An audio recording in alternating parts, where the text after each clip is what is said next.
돌보아 주시며 축복으로 인도하시는 하나님 아버지시여, 지난 밤에도 우리 모든 밀접 믿음의 가족들을 잘 자게 하여 주시고, 아멘. 비명에 저희들을 깨우시사 주님 앞에 나와 주님께 감사, 찬미, 경배 드리게 하시니 은혜를 감사하옵나이다. 아멘. 아버지께서는 저희들이 항상 믿음 안에서 순종하는 마음으로 축복된 생애를 살기를 원하시지만은 저희들이 연약해서 이 세상 유혹에 미혹되어서 곁길로 가는 길이 많으므로 항상 주님께서는 탄원하시고 애태우시면서 저희들의 구원을 위해서 이 계시록 말씀을 기록해서 저희들을 깨우쳐 주심을 인해서 감사드립니다. 아멘.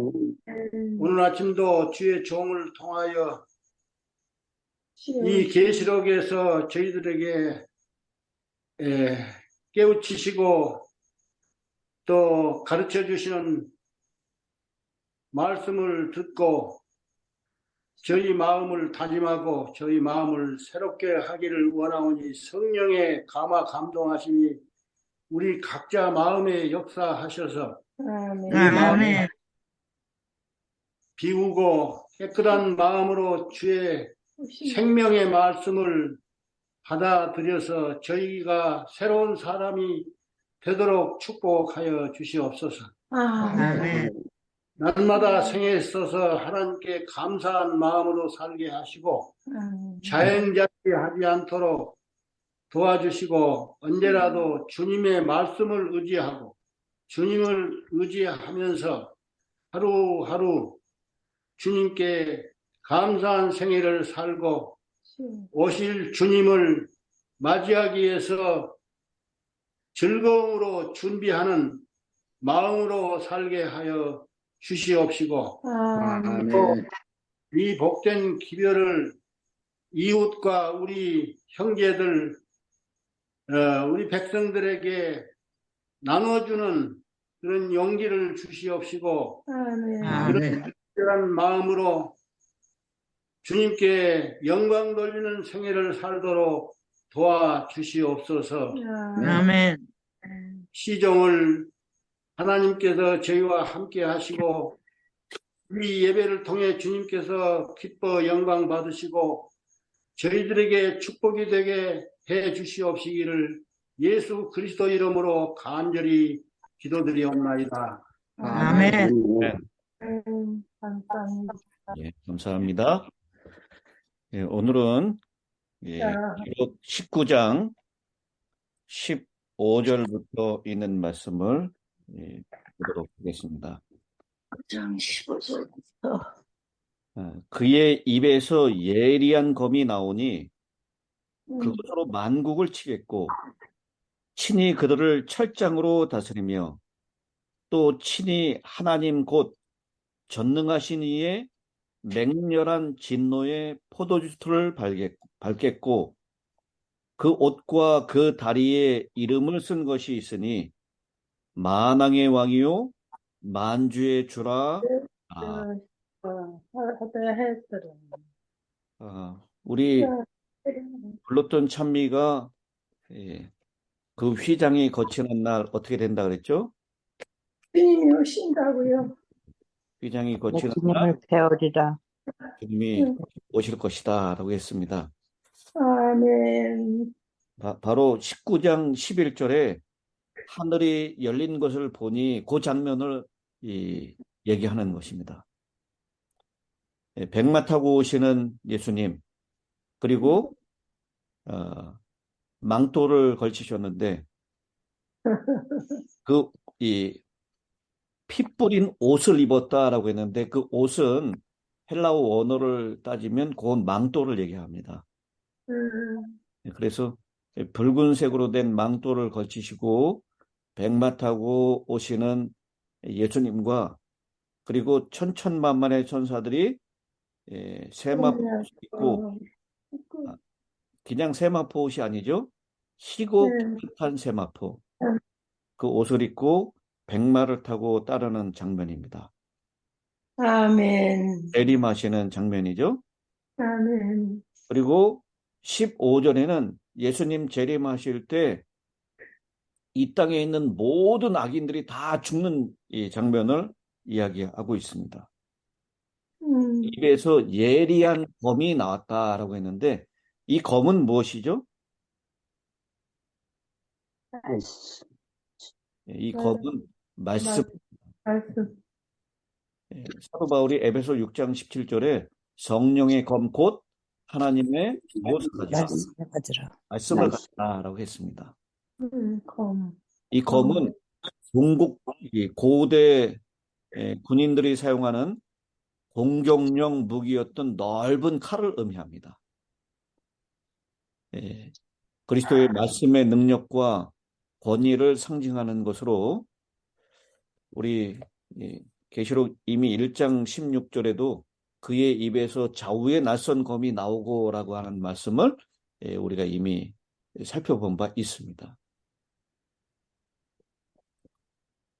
이것도 역시 이사야에 있는 말씀을 인용한 것인데요.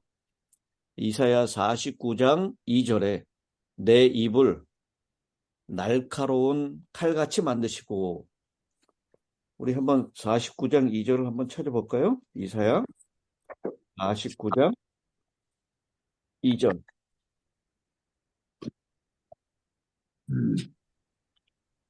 내 입을 날카로운 칼같이 만드시고 나를 그의 손 그늘에 숨기시며 나를 갈고 닦은 화살로 만드사 그의 화살통에 감추시고. 그러니까 여기에 있는 말씀, 그리고 이사야 11장 3절 4절에 있는 말씀입니다. 그가 여호와를 경외함으로 즐거움을 삼을 것이며 그의 눈에 보이는 대로 심판하지 아니하며 그의 귀에 들리는 대로 판단하지 아니하며 공의로 가난한 자를 심판하며 정직으로 세상에 겸손한 자를 판단할 것이며 그의 입의 막대기로, 여긴 입의 막대기라고 표현했어요. 입의 막대기로 세상을 치며 그의 입술의 기운으로 악인을 죽일 것이며 라고 했습니다. 그래서 주님께서 여기 입에서 나오는 예리한 검, 그것은 말씀을 의미하는데요. 이 하나님의 말씀으로 세상이 창조되었죠. 네. 시편 33편 6절입니다. 시편 33편 6절. 여호와의 말씀으로 하늘이 지음이 되었으며 그 만상을 그의 입으로 이루었도다. 6절. 그가 말씀하심에 이루어졌으며 명령하심에 견고히 섰다. 말씀으로 존재하게 됐습니다. 그런데 말씀으로 존재했는데 망하는 것도 또 무엇으로 망합니까? 기운으로. 망하는 것도 말씀으로 망하게 된다라고 했어요. 그 표현이 베드로후서 3장 5절로 7절에 나와 있습니다. 이는 하늘이 예적부터 있는 것과 땅이 물에서 나와 물로 성립된 것도 하나님의 무엇으로 된 것을? 말씀. 말씀으로 된 것을 그들이 일부러 잊으려 함이로라. 이로 말미암아 그때의 세상은 물이 넘침으로 멸망하였으되, 요건 이제 노아 홍수를 얘기하는 것이죠. 근데 이제 7절입니다. 베드로후서 3장 7절. 그러니까요. 이제 하늘과 땅은 그 동일한 무엇으로? 그 말씀으로. 하늘은 그 동일한 말씀으로 불사르기 위하여 보호하신 바 되어 경건하지 아니한 사람들의 심판과 멸망의 날까지 보존하여 두신 것이니라. 여기 말씀으로 불사르기 위하여라고 표현하고 있어요. 그러니까 이 말씀의 기능 가운데는요, 창조하는 기능도 있지만 마찬가지로 멸망하는 기능도 있다라고 하는 것입니다. 말씀으로 존재하게 된 자들이 그분의 입의 말씀으로 이제는 생명 불사르. 마무리하게 된다라고 하는 것입니다. 예리한 검으로 만국을 치겠다라고 말씀하셨고요. 그리고 무엇으로 그들을 다스린다고요? 철장으로. 예, 철장으로 다스린다라고 그렇게 말씀하고 있죠. 이 철장으로 다스린다라고 하는 이 표현, 그것은 시편 2편 9절에 있는 말씀에서 인용된 말씀입니다. 철장은 권능을 상징하고요. 철장으로 다스리는 것은 그것을 멸망시킨다라고 하는 것입니다. 옛날에 이 목자들이 가지고 다니는 이 막대기, 이 지팡이는요, 끝에가 이렇게 구부러졌죠. 그것은 양떼를 보호하고 인도하기 위한 용도로 썼습니다. 그래서 이 구부러진 곳에다가 곁길로 가는 양의 목을 이렇게 딱 걸어가지고 제 길로 이렇게 돌아오도록 끌었죠. 근데 그 막대기 끝에는요, 제일 밑에 부분에 이 금속으로 된 것으로 이렇게 매달아가지고 거기에 이렇게 갈퀴 같은 걸 만들어 놨어요. 그래서 그 짐승들이 오거나 해로운 해충들이 있을 때 그 막대기 끝에 있는 그 철장으로 그 짐승들을 물리쳤던 것입니다. 그 장면을 연상시키고 있는 것입니다. 이 하나님이 철장으로 만국을 다스린다라고 그렇게 말씀을 하고 있습니다. 또 신이 다른 사람을 시키지 않습니다. 포도주를 홀로 밟으신다라고 하는 이 표현이 여기에 적용이 되는데요. 또 친히 하나님 곧 전능하신 이의 맹렬한 진노의 포도주 틀을 밟겠고라고 했습니다. 여기 전능하신 이라고 하는 거 우리가 며칠 전에 살펴봤습니다. 이 전능하신 이의 맹렬한 진노의 포도주 틀. 여러분, 이 하나님이 참 우리를 위해서 오래 참으시고, 그러시고, 하나님이 참 이 평화로우신 분 같으신데, 이 맹렬한 진노라고 하는 표현을 하고 있어요. 전능하신 하나님의 진노의 경노의 포도주 틀을 밟는다라고 하는 것입니다. 이 하나님의 진노의 경노의 포도주 틀은요, 하나님이 정말로 화가 나셨다라는 그런 뜻입니다. 오래 참으시지만요, 끝까지 참으시는 분은 아니십니다. 하나님이 어떻게 화가 나셨다고요? 맹렬.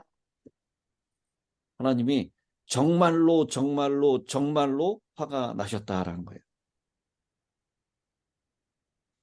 이미 우리는 용은 그 특성이 자기를 자제하지 못하고 화를 내고 분을 내는 것이 이 악인들의 특성입니다. 그래서 용이 분내어 돌아가서 저 음녀 바벨론이 진노의 포도주로 가득 찼다라고 하는 말, 이런 것들은 어쩌면 당연한 것처럼 느껴져요. 왜냐하면 악한 존재들은 자기 성질을 자제하지 못하는 경향이 있기 때문입니다. 그런데 요한계시록에서 하나님이 자주 화나고 격분하고 격노하는 분으로 묘사되고 있다라는 것입니다. 계시록 11장 18절입니다.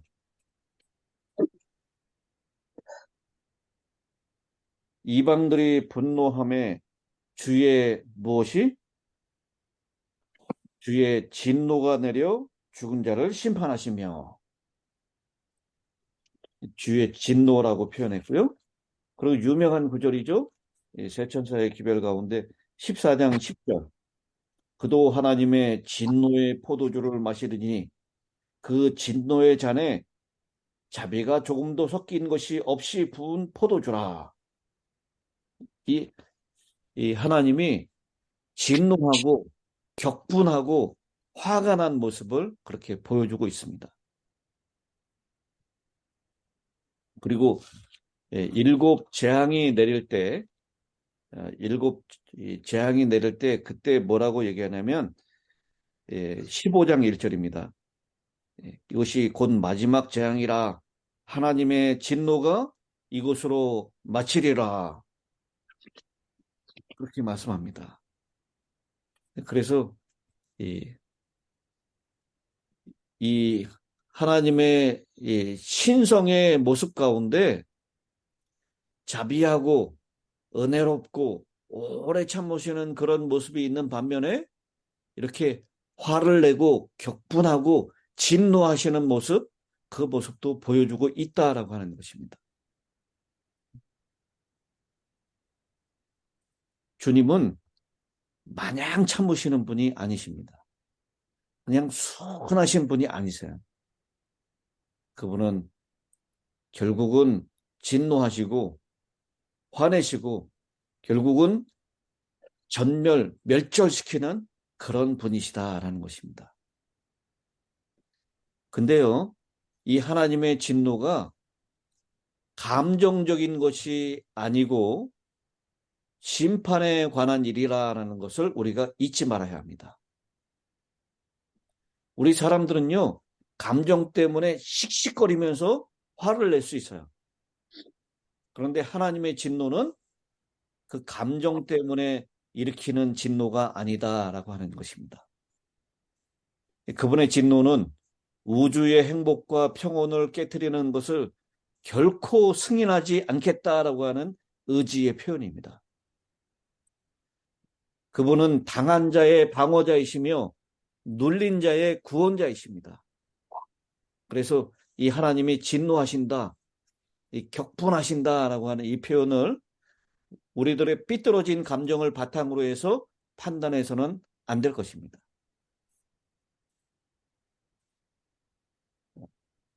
그 하나님이 진노의 포도주를 밟는다라고 하는데요. 이 밟을 때 어떻게 밟으실까요? 이거 포도주 알이 터지면 어떡할까 걱정해가지고 살살 밟을까요? 아니요. 밟을까요? 힘세게 밟을 것 같아요. 네. 이 포도주가 완전히 뭉개지도록 콱콱 아주 빠르게 밟는 것입니다. 이번 야영회 때 네파에 PUC에 올라갔더니요. 네파에 사는 집사님 한 분이 저를 이제 새벽에 좋은 장소로 인도를 했어요. 이 야영회가 다 끝나고 일요일 날입니다. 돌아오는 일요일인데 새벽에 저를 그 네파 시내로 데려가더니 한 식당 앞에 넓은 광장이 조그만 광장이 있는데 거기에 네파 포도가 유명하잖아요. 그 네파 포도를 그 통에다 놓고 막 밟는 것을 이렇게 대회를 연다 그래요. 그래서 그 포도주를 막 밟으면 이 꼭지로 포도즙이 이제 막 떨어지는데요. 정해진 시간 안에 그거를 얼마나 많이 밟느냐. 그래서 그 쏟아진 포도즙의 양을 가지고 1등을 선정한다 그래요. 근데 자기가 거기를 구경 갔다가 참여를 했다 그래요. 근데 이 집사가 좀 덩치가 좀 있는 집사입니다. 젊은 집사인데, 근데 이 집사가 그 포도주 통에 들어가 가지고요, 포도를 사정없이 막 밟았다 그래요. 물론 이제 뭐 장화도 주고 이 옷도 튀니까 옷도 주고 그런다 그래 거기서.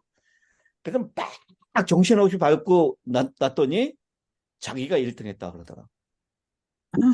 포도주가 나온 게 제일 많았다 그래요.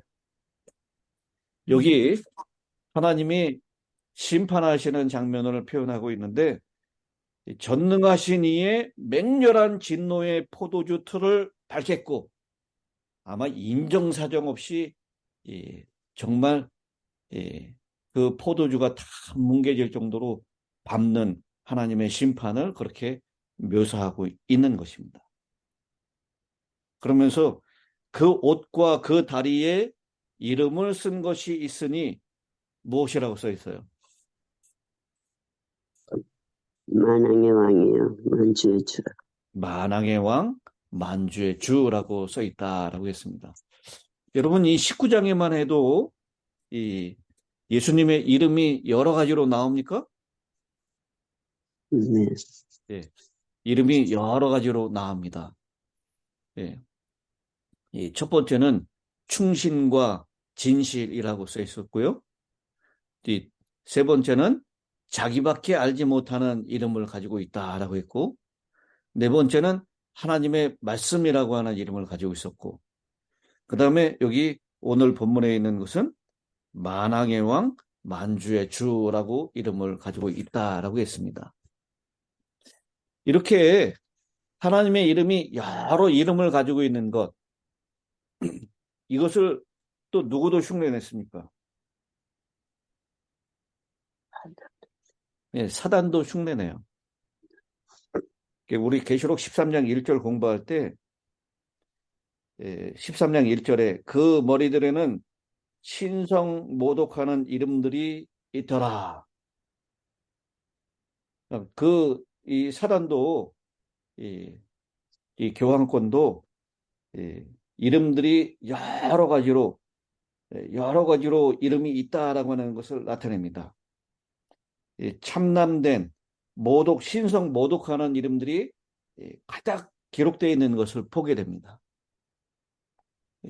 이 이름은 어제 말씀드린 대로 품성을 상징한다, 나타낸다라고 얘기했죠.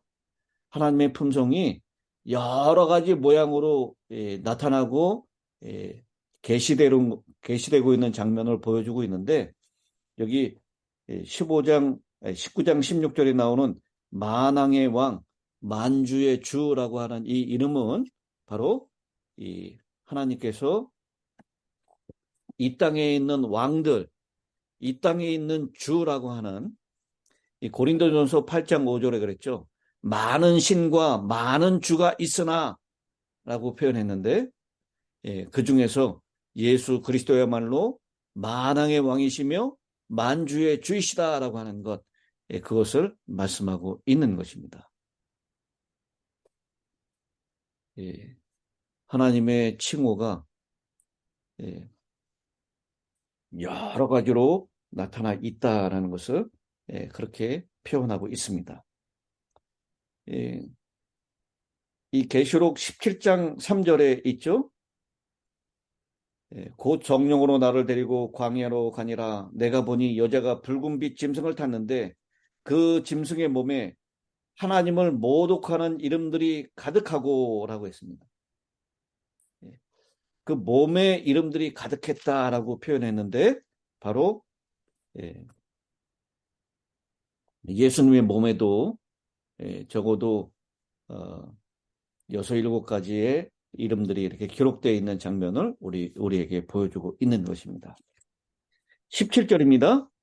또 내가 보니 한 천사가 태양 안에 서서 공중에 나는 모든 새를 향하여 큰 음성으로 외쳐 이르되 와서 하나님의 큰 잔치에 모여 왕들의 살과 짐승들의 살과 장사들의 살과 말들과 그것을 탄 자들의 살과 자유인들이나 종들이나 작은 자나 큰 자나 모든 자의 살을 먹으라 하더라. 요한의 시선이 그리스도의 재림의 장면에서 이제는 악인들의 멸망 그리고 새들의 큰 잔치의 장면으로 이동되고 있습니다. 이 19장 9절에 어린 양의 혼인 잔치하고 대조되고 있는 하나님의 큰 잔치입니다. 이것은 에스겔 39장 17절로부터 20절에 나오는 곡과 마곡의 전쟁에서 곡의 종말적인 멸망에서 인용해 온 것입니다. 내가 또 보니 한 천사가 태양 안에 서서 그랬습니다. 이 계시록 12장 1절에서 한 여인이 해를 옷 입고 있었는데요. 용의 대단한 공격을 견뎌내고 있었습니다. 근데 여기에 또 한 천사가 해 안에 서 있는 모습을 보았는데요.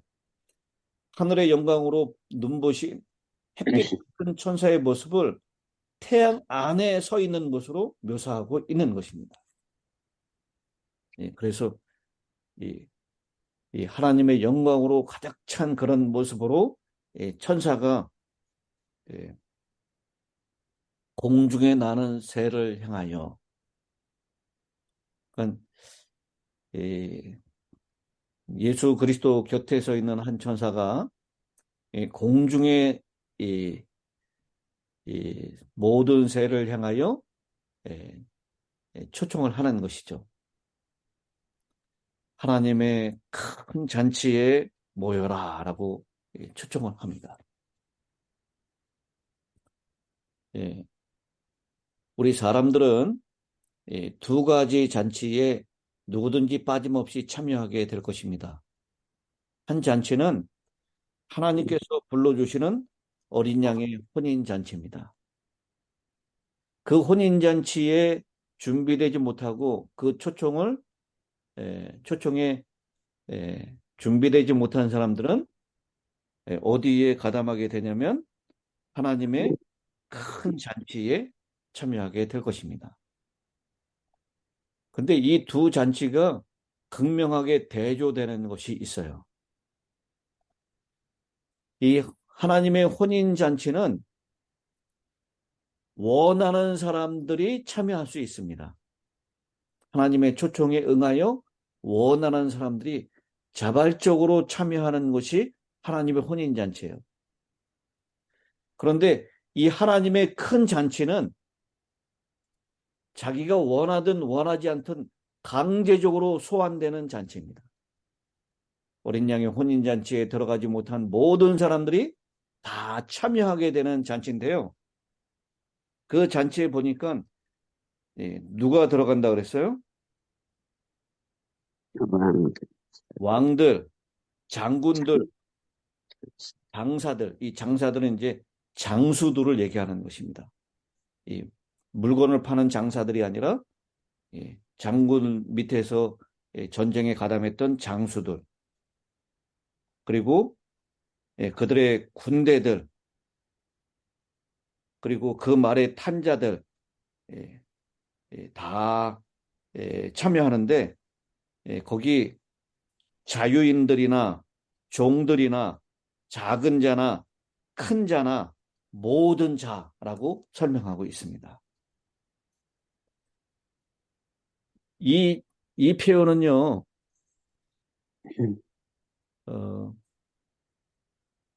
우리 계시록 6장 16절에 계시록 6장 16절 일곱인이 띄어질 때요, 15절부터 보겠습니다. 땅의 임금들과 왕족들과 장군들과 부자들과 가난한 자들과 모든 종과 자유인이 굴과 산들의 바위 틈에 숨어 산들과 바위에게 말하되 우리 위에 떨어져 보좌에 앉으신 이의 얼굴에서 그 어린 양의 진노에서 우리를 가리라 라고 그렇게 여섯째 인을 뗄 때에 부르짖었던 사람들, 여섯째 인이 바로 예수님의 재림의 장면이죠. 그때 그렇게 산하 바위와 내 머리 위에 떨어져서 하나님과 어린 양의 진노에서 나를 가리우라 라고 그렇게 아우성을 쳤던 사람들, 그 사람들이 바로 여기 이 하나님의 큰 잔치에 참여하는 자들이다라는 것입니다.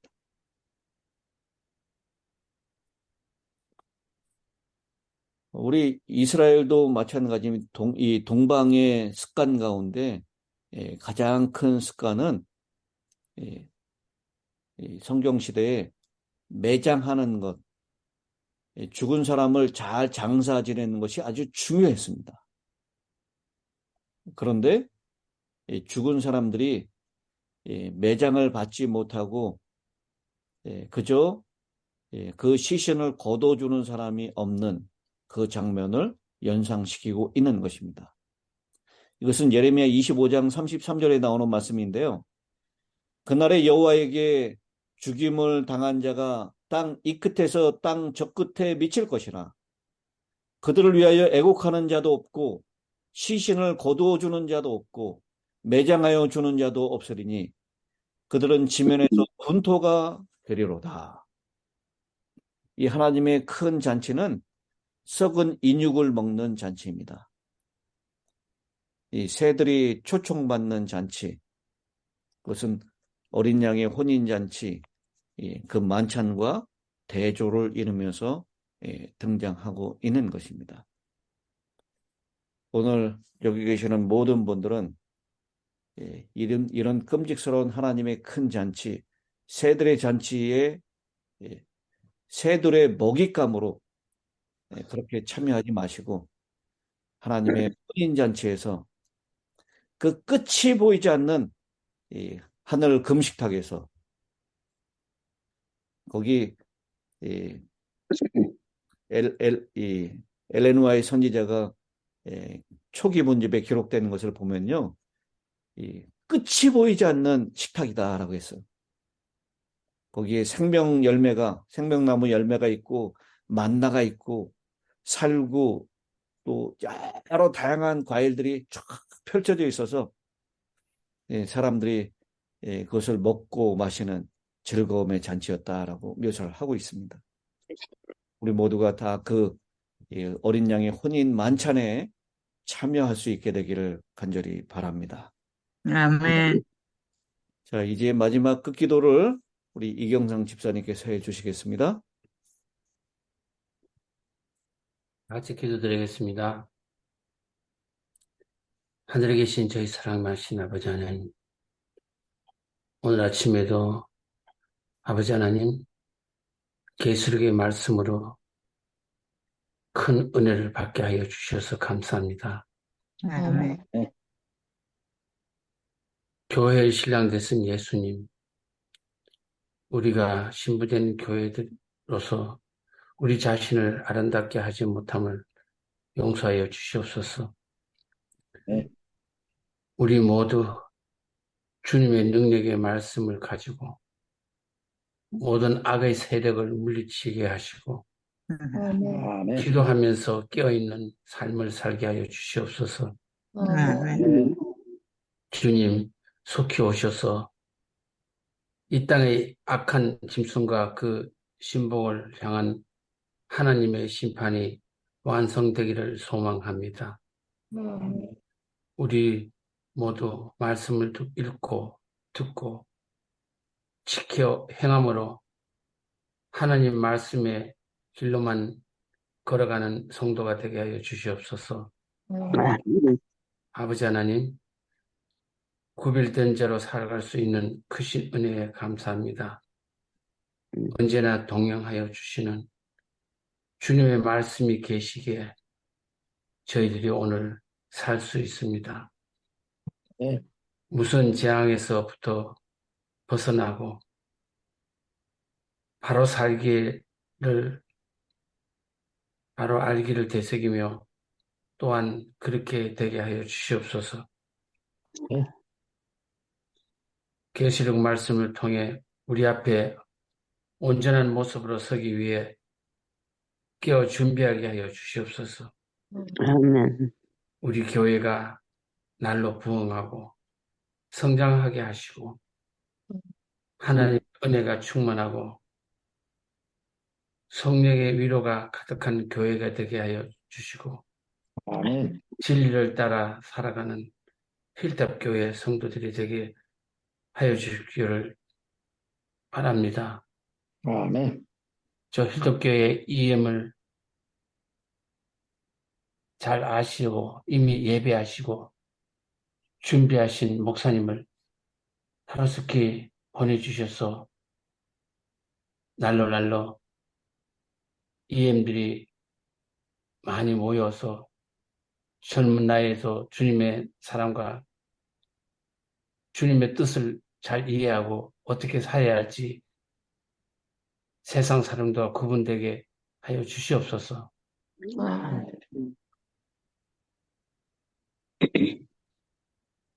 우리 힐답교회 교인들을 생각하면 정말 뭐랄까 한 분 한 분 또 개인적인 사정에 의해서 떠나는 사람들이 있습니다. 그러나 그런 분이 있을 때마다 정말 저희들은 상처가 큽니다. 주님을 생각하고 몸된 교회를 생각해서 개인의 사정을 생각하지 말고 우리 교회를 생각해서 떠날 생각을 하지 말고 다 같이 끝까지 주님을 섬기는 그런 교회가 될 수 있게 하여 주시옵소서. 아멘. 아멘. 청장년을 가리지 않고 많은 성도들이 저희 교회로 모여서 하나님께 경배드리게 해 주시기를 바랍니다. 아멘. 오늘 하루 주님의 은혜 가운데서 주님과 동행하는 하루가 되게 하여 주시기를 바라오며 예수님의 이름으로 기도드렸습니다. 아멘. 아멘.